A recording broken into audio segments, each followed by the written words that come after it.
2월 12일 오늘의 말씀은 요한복음 12장 20절에서 33절입니다.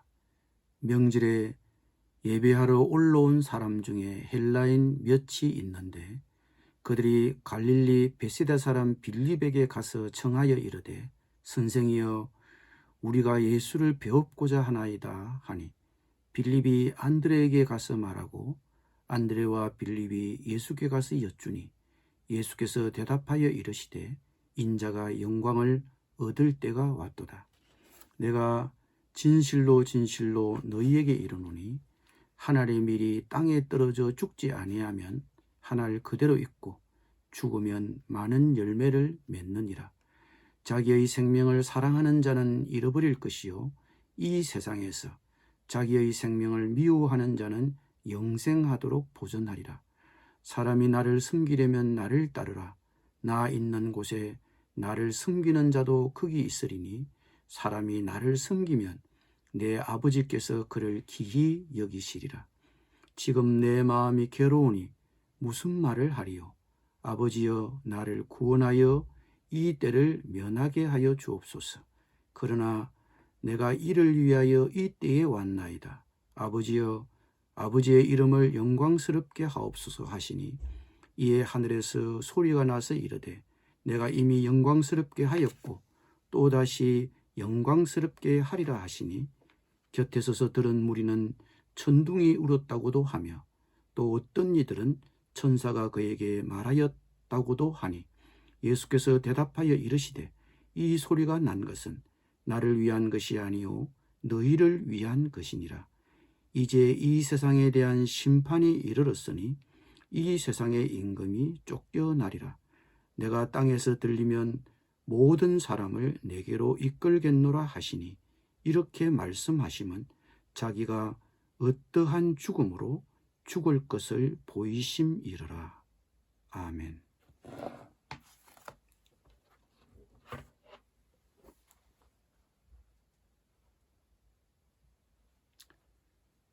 예루살렘 성에 입성하신 예수님을 뵙고자 하는 헬라인들이 있었습니다. 그들도 유월절을 맞아 예루살렘 성전에 모인 순례객들이었습니다.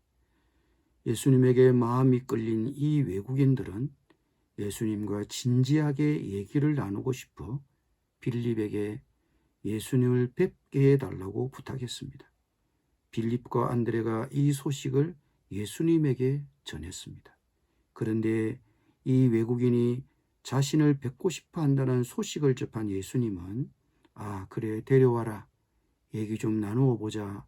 이렇게 대답하시진 않았습니다. 예수께서 빌립과 안드레에게 대답하셨습니다. 인자가 영광을 얻을 때가 왔다. 예수님이 지금까지 이렇게 말씀하신 적이 없었습니다. 언제나 아직은 자신의 때가 아니라고 말씀했습니다. 그런데 지금 헬라인들의 방문을 받고서는 내 때가 됐다라고 말했습니다. 그 때란 단순히 어떤 한 시간을 가리키는 것이 아니라 인자가 영광을 받을 때입니다. 인자는 구약 성경에 예언된 예수님 자신을 가리키는 표현입니다. 보통 부모들은 자식이 잘 되면 기뻐합니다. 자식이 잘 되면 자식의 감투가 부모의 감투처럼 느껴집니다. 자식이 부모를 이처럼 영광스럽게 합니다. 그러면 예수님이 어떻게 하시는 것이 하나님 아버지를 영광스럽게 하는 것일까요? 24절에서 예수님은 이렇게 말씀합니다. 내가 진실로 진실로 너희에게 이르노니 한 알의 밀이 땅에 떨어져 죽지 아니하면 한 알 그대로 있고 죽으면 많은 열매를 맺느니라. 열매를 맺는 것이 그리고 그 열매를 많이 맺는 것이 하나님 아버지를 영광스럽게 하는 길이고 그것이 예수님 자신도 영광을 받는 길입니다. 그런데 그 열매는 죽음으로 맺는 열매입니다. 씨는 죽어야 열매를 맺습니다. 자신이 죽지 않으면 열매를 얻을 수 없습니다. 예수님은 자신을 그 씨앗이라고 하셨습니다. 자신은 죽어야 할 씨앗이라고 하셨습니다.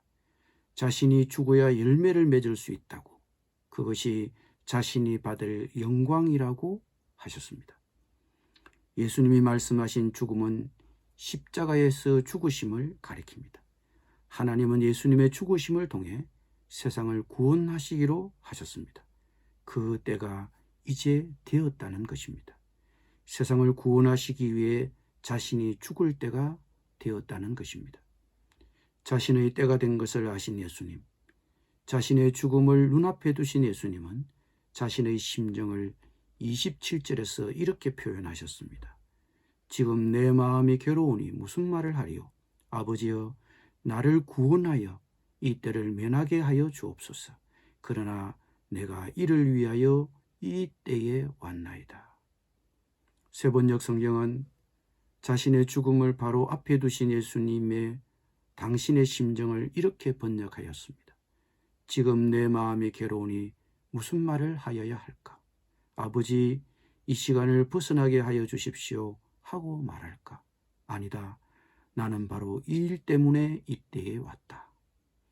십자가의 죽음을 눈앞에 두신 예수님의 마음은 몹시 흔들리고 있었습니다. 죽음의 임박한 공포에 직면하신 예수님은 아버지, 이 시간을 벗어나게 하여 주십시오 하고 말할까? 하고 잠시 머뭇거린 정도가 아니라 정말 그렇게 하나님께 부탁했습니다. 마태와 마가의 기록을 보면 예수님은 자신의 죽음을 앞두고 겟세마네 동산에서 기도하실 때 이렇게 기도하셨습니다. 주님, 이 잔을 내게서 지나가게 하여 주십시오. 이 십자가를 피하게 해 주십시오. 그렇게 기도하셨습니다. 예수님도 할 수만 있다면 그 죽음을 피하고 싶으셨습니다. 그러나 만일 하나님이 예수님의 이 간곡한 청을 받아들여 주신다면 어떻게 됩니까? 하나님께서 예수님을 이 땅에 보내신 사명을 완수하지 못하게 됩니다.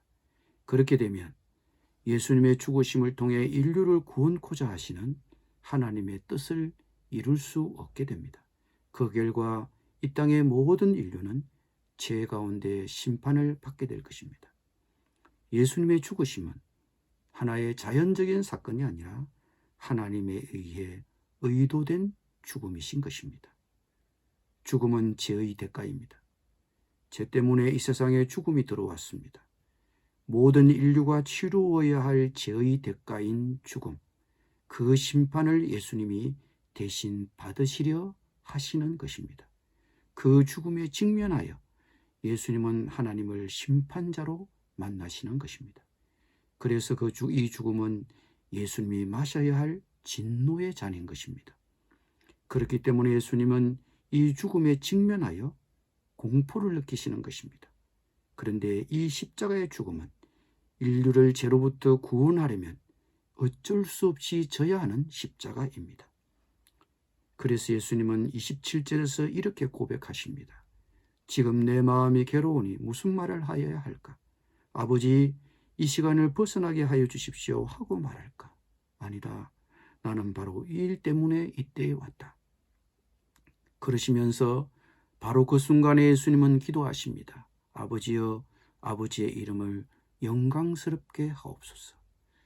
예수님은 십자가에 대한 공포 때문에 두려움으로 뒷걸음치는 그 순간에, 골고다 십자가로 가는 그 순간에 하나님과 씨름하면서도 그 내면 깊은 곳에서는 무엇이 정답인지 아셨습니다. 그래서 마땅히 해야 할 바를 결단하고 하나님께 부르짖었습니다. 아버지여, 아버지의 이름을 영광스럽게 하옵소서. 그때 하늘로부터 즉각적인 응답이 왔습니다. 내가 이미 영광스럽게 하였고 또다시 영광스럽게 하리라. 이 소리를 주위에 둘러서 있는 사람들은 잘 알아듣지 못했습니다. 그러나 그것은 분명 예수님의 기도에 대한 응답이었습니다. 예수님의 결단에 대한 하나님 아버지의 승인이었습니다. 예수님이 십자가를 지심으로 하나님이 예수님을 이 땅에 보내신 목적이 성취됨으로써 하나님의 영광을 받으시는 것입니다. 그것이 예수님 자신도 영광을 받는 길입니다. 그러면서 예수님은 자신의 죽음이 암시하는 것이 무엇인지를 주위에 있는 사람들에게 설명하셨습니다. 이제 이 세상에 대한 심판이 이르렀으니 이 세상의 임금이 쫓겨나리라. 내가 땅에서 들리면 모든 사람을 내게로 이끌겠노라. 기도드리겠습니다.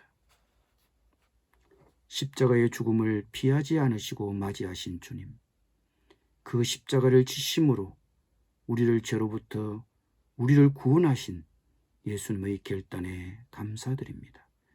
우리 또한 아버지를 영광스럽게 하는 길이 인류를 구원하고자 하시는 하나님의 뜻을 이루는 길임을 알고 구원의 복음을 힘써 증거하는 삶을 살게 하옵소서. 예수님의 이름으로 기도드립니다. 아멘.